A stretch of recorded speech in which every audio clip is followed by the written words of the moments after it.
So guys, so students, सो ये वाली problem है, ये एक पुली प्रॉब्लम है. तो this question has been asked in NEET 222, right? NEET 22, right? So this is not a difficult problem. Like मैंने जो लास्ट वाली क्लास में आपको पुली प्रॉब्लम पढ़ाई, मैंने आपको सिंगल एटॉमिक मशीन पढ़ाया, डबल एटॉमिक मशीन पढ़ाया, फिर मैंने आपको दूसरे दोनों में एक्सेलरेशन दिखा दिया, एक्सेलरेशन कैसे निकालते हैं फ्री बॉडी डायग्राम बना के. फिर मैंने आपको डबल एटॉमिक मशीन में भी दिखा दी कि एक्सेलरेशन कैसे निकालते हैं. तो ये 220 में क्वेश्चन पूछा गया था. तो प्रॉब्लम क्या है, पूछते कि two bodies of mass 4 kg and 6 kg. तो ये दो बॉडीज है 4 kg और 6 kg इनका मास है, राइट? तो they are tied to the ends of a massless string. तो एक मासलेस स्ट्रिंग है कि इनके एंड पे दो अटैच है 4 kg और 6 kg. That mean 6 kg is greater than 4 kg. तो ये they are passing over a pulley, ये पुली के ऊपर से चल रहे हैं which is frictionless. The acceleration of the system is, तो it the question says, question में पूछा गया है कि इसकी एक्सेलरेशन क्या है. That means what acceleration the question is trying to say, is trying to ask कि ये बॉडी जो है अगर ये नीचे जा रही है, यकीनन ऑब्वियसली ये बॉडी जो है इसकी नीचे की ओर जाएगी, because the mass of this, the weight of this mass is of heavier than this mass. तो ये नीचे की ओर जाएगी ये वाली एक्सेलरेशन, और अगर नीचे की ओर जाएगी ये ऊपर की ओर जाएगी एक्सेलरेशन. तो ये वाली एक्सेलरेशन हमें निकालनी है. अगर आपको याद होगा लास्ट वाले क्लास में मैंने आपको बोला था कि whenever we have a single pulley, whenever we have a single atomic machine like that, तो एक्सेलरेशन क्या फार्मूला मैंने आपको बताया था, वो क्या होता है, difference of masses, difference of masses. I hope you will be remembering difference of masses upon sum of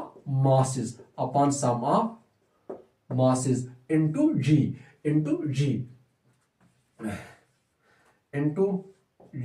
तो ये एक्सेलरेशन थी, राइट? ये वाली एक्सेलरेशन थी. तो what I am trying to say here that जब भी हमारे पास कोई पुली प्रॉब्लम होगी, जब भी हमारे पास सिंगल एटॉमिक मशीन होगी, तो अगर उनमें से एक एक्सेलरेशन ए हो रही है किसी मास की, तो वो एक्सेलरेशन की फार्मूला क्या, हमें कुछ फ्री बॉडी डायग्राम नहीं बनानी है, सिस्टम नहीं बनाना है, कुछ कैलकुलेशन नहीं करनी, बस हमें याद रखनी है ये फार्मूला कि एक्सेलरेशन क्या होगी अगर ये वाला ऊपर जा रहा है एक्सेलरेशन ए से और ये वाला नीचे जा रहा है एक्सेलरेशन ए से. तो वो एक्सेलरेशन है सिंपली, उस एक्सेलरेशन की फार्मूला है difference of masses divided by the sum of masses into g. That's how I am going to do. That is acceleration will be equal to difference of masses. 6 minus 4 is equal to 6 minus 4 divided by 6 plus 4 into g. That is 6 minus 4 is equal to 2 upon 6 plus 4 is equal to 10, right?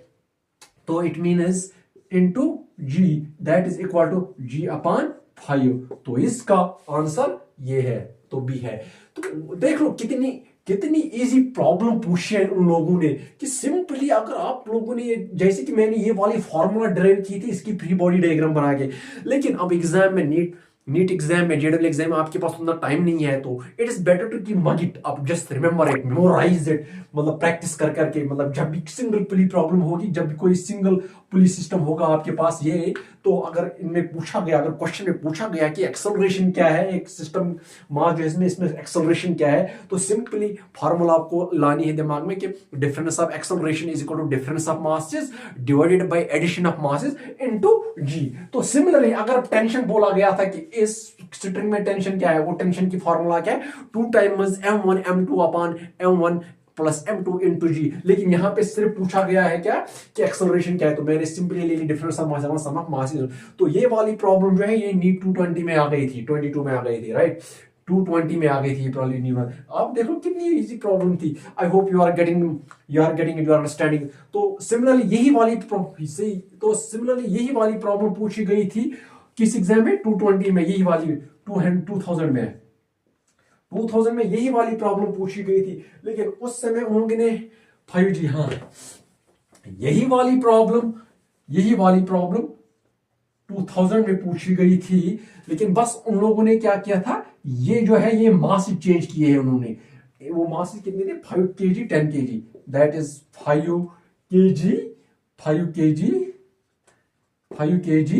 और 10 kg, right? 5 kg और 10 kg, right? तो इसकी acceleration क्या होगी, बता दो. Acceleration क्या है इसकी एक्सेलरेशन है, जैसे मैंने बता दिया, single atomic machine, single pulley की एक्सेलरेशन क्या होती है, difference of masses upon addition of masses into g. That is difference of masses means its 5 minus 10 और 10 minus 5, 10 minus 5 upon 10 plus 5 into g. That is 10 15 into g, that is acceleration is equal to g upon 3 meter per second square. So this is the acceleration. So problem उतनी difficult नहीं थी, simple थी, right? तो I hope you got my point. So पहली वाली problem क्या थी जो नीट 224 में पूछी गई थी कि हमारे पास दो ब्लॉक ऑफ सिस्टम है, दो ब्लॉक है हमारे पास, राइट? दो ब्लॉक है हमारे पास. पहली वाली प्रॉब्लम जो थी, दो ब्लॉक ऑफ मास है हमारे पास, इस पे फोर्स अप्लाई, ये बॉडी ए है और ये बॉडी बी है, इस पे फोर्स एफ एक्ट हो रहा है. देन अगर मतलब जब इस पे फोर्स एफ एक्ट हो रहा है एक्सटर्नली, तो ये वाली बॉडी कितना फोर्स इस पे एक्ट कर रही है, दैट मींस कांटेक्ट फोर्स कितना कर रही है, उसकी फार्मूला मैंने बता दी. अगर इस वाली बॉडी पे फोर्स अगर इस वाली बॉडी पे फोर्स एक्ट हो रहा है, तब इनके बीच में कांटेक्ट फोर्स क्या होगा, दिस एफ इनटू ये वाली बॉडी इनटू दिसका मास है, इसका मैं मास m2 लिखूंगा, divided by sum of masses m1 plus m2. तो ये 224 में पूछी गई थी ये वाली प्रॉब्लम. तो फिर उसके बाद पुली प्रॉब्लम पे एक क्वेश्चन पूछा गया था नीट 220 में कि अगर हमारे पास सिंगल पुली होगी, सिंगल अटोमिक मशीन होगी, तो एक्सेलरेशन क्या होगी. तो एक्सेलरेशन निकालने के लिए हमने सिंपल फॉर्मूला लगा दी, difference of masses upon addition of masses into acceleration due to gravity. I hope you understood these three questions. So I hope just work hard, be concentrated, save the time and move on. Life is a race, so I hope you will do it, huh? So let's meet tomorrow, but please subscribe, share and like my videos. Thank you, all the best.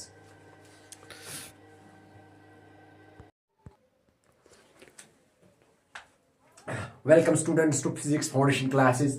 तो इससे पहले वाली class में हमने discuss किया block on इस horizontal surface. जब एक ब्लॉक पे फोर्स लगता है तो उसमें फोर्स कैसे आ सकता है, उसमें एक्सेलरेशन क्या आ सकती है और उसमें रिएक्शन क्या.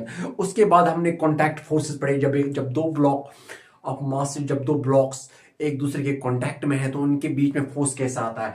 जैसे कि मैंने पहले वाले क्लास में पढ़ा, तो पहला वाला क्लास अगर आपको याद है जिसका टाइटल है block on A horizontal surface और कॉन्टैक्ट फोर्सेस, उस पे मैंने उस क्लास में मैंने डिस्कस किया था कि जब भी दो बॉडीज होती है, अगर इसका मास m1 है और इसका मास m2 है, अगर इस वाली बॉडी पे फोर्स F एक्ट हो रहा है, अगर इस वाली बॉडी पे फोर्स F एक्ट हो रहा है, देन द कॉन्टैक्ट फोर्स, जो इनके बीच में जो कॉन्टैक्ट फोर्स है F, वो कितना होगा.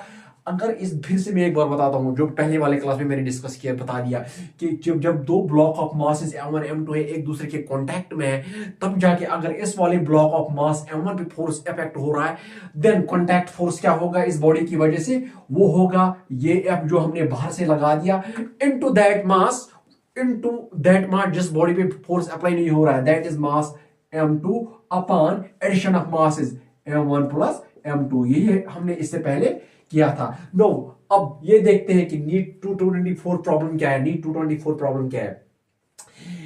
On a horizontal surface 10 Newton is applied. 10 Newton is applied to a block. So this F is 10 Newton. So 10 Newton यहाँ पे अप्लाई किया जाता है, इसमें 10 न्यूटन फोर्स अप्लाई किया जाता है, right? So applied the masses of block A and B are 2 kg and 3 kg. इसका मास 2 kg है और इसका मास 3 kg है, right? Block slides over frictionless surface. ये दो ब्लॉक जो है ये फ्रिक्शनलेस सरफेस है, राइट? ये स्लाइड कर रहे हैं इस फ्रिक्शनलेस सरफेस पे. The force exerted by block A on B is, question में पूछा गया है कि ये बॉडी ए जो है मास m1 जिसका है, इसका बॉडी ए हम लिख देंगे ना, बॉडी ए बॉडी बी. ये बॉडी ए है, ये बॉडी बी है. तो क्वेश्चन में पूछा गया है कि ये बॉडी ए इस बॉडी बी पे कितना फोर्स एक्सर्ट कर रही है, जबकि इस बॉडी ए पे 10 न्यूटन फोर्स अप्लाई किया जाता है. तो ये कौन सा फोर्स है जो ये बॉडी ए इस बॉडी बी पे एक्सर्ट करे, that is a contact force. जैसे कि मैंने आपको पहले ही लास्ट वाले क्लास में पढ़ा दिया था, जिस क्लास का नाम है contact forces, two blocks in contact with each other. तो वो एक दूसरे पे कुछ कॉन्टैक्ट फोर्स अप्लाई करे. उस वाली क्लास में मैंने आपको पढ़ाया कि अगर बॉडी ए पे फोर्स अप्लाई हो रहा है, then the contact force is that force into the mass of that body on which force is not exerted. That means on which the force is not exerted. That means that body divided by sum of masses. तो यही वाली formula, यहाँ पे कुछ free body diagram नहीं बनानी है, बस सिंपली आपको ये फॉर्मूला याद रखनी है. तो हियर कॉन्टैक्ट फोर्स क्या होगा, फोर्स कितना, यही वाली फॉर्मूला लगा दी. Force, this F, capital F is applied force. Applied force कितना है, 10 न्यूटन है applied force. Into mass m2। अब ये मास m2 हमें देखना है ये कौन है, ये वो वाला मास है जिस पे फोर्स एक्ट नहीं आउटसाइड, जिस पे फोर्स एक्सटर्नली एक्सर्ट नहीं हो रहा है, अप्लाई नहीं हो रहा है। दैट मींस यहां पे फोर्स इस वाले बॉडी पे अप्लाई हो रहा है। That means into mass into this body. तो इस बॉडी का मास क्या है, बी बॉडी का मास क्या है, the block slides on a frictionless surface. The force exerted at block A and B is applied to a block I show in the figure। हाँ, इस वाली ब्लॉक पे फोर्स एक्सर्ट हो रहा है, लेकिन ये वाली बॉडी पे फोर्स एक्सर्ट नहीं हो रहा। तो यहाँ पे इसका मास आएगा, ब्लॉक बी का मास क्या है, ब्लॉक बी का मास है 3 kg into 3, right, upon sum of masses क्या है m1 plus m2, वो क्या है masses m1 plus m2 2 kg and 3 kg, that is 2 plus 3, that is 10 3s are 30 upon 5, that is equal to 6 newton.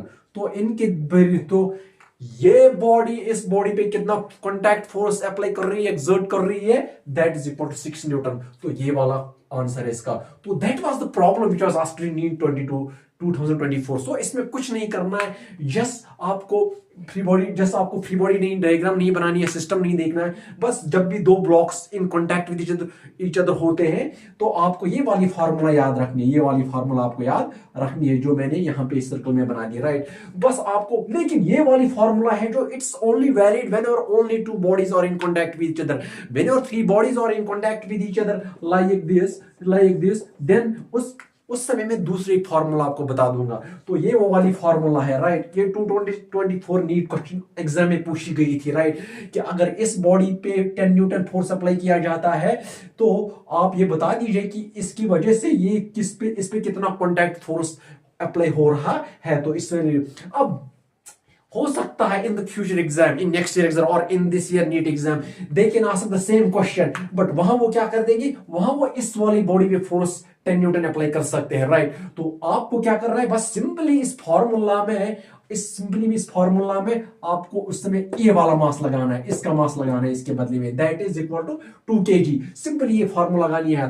तो I hope you understand इस question. करना क्या है, जब भी दो ब्लॉक ऑफ मास होंगे वो इन कांटेक्ट विद ईच अदर हो गया, जब एक ब्लॉक पे एक्सटर्नल फोर्स अप्लाई हो रहा है तो उनके बीच में कांटेक्ट फोर्स आता है। तो फिर उसके बाद क्या होता है, जिस बॉडी पे एक्सटर्नल फोर्स अप्लाई किया जाता है वो फोर्स लेना है into the mass of another body, जिस बॉडी पे एक्सटर्नली फोर्स अप्लाई हो रहा है, upon sum of addition of masses, तो वो आपको कॉन्टैक्ट फोर्स आएगा, right. I hope you got this, you understood this question. So ये क्वेश्चन 224 में पूछा गया था, राइट। अब इसके बाद और एक क्वेश्चन है, राइट।